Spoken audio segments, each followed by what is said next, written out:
Since you brought up the judges, I would like to point out that the judges in this country are acting erroneously. We have judges who are acting as partisan activists from the bench. They are trying to dictate policy from the President of the United States. They are trying to clearly slow walk this administration's agenda, and it's unacceptable. As the President said last night, we will continue to comply with these court orders. We will continue to fight these battles in courts.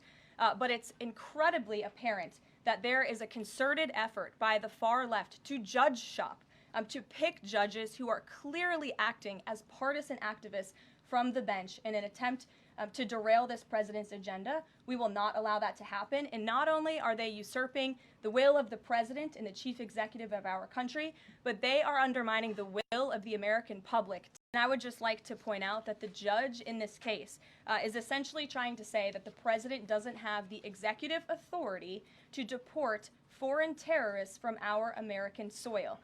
That is an egregious abuse of the bench. This judge does not have that authority. It is the opinion of this White House and of this administration, and that's why we're fighting this in court.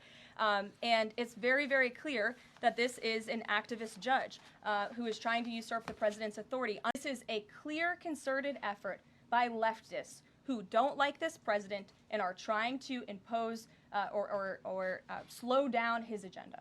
So, given that, do you think it's a good use of Congress's time and the president's political capital to try to impeach and remove a federal judge, which would take 67 votes you're unlikely to get in the Senate? What option does he have to ensure that his agenda continues to move forward while this is ongoing and the judges appear to be trying to just block and delay and impede? Well, you're right. They are trying to block, delay, and impede. This is lawfare. The president is no stranger to it. He faced it in his campaign, and this is a continuation of the lawfare that President Trump faced as a candidate, and he's now unfortunately facing as a president.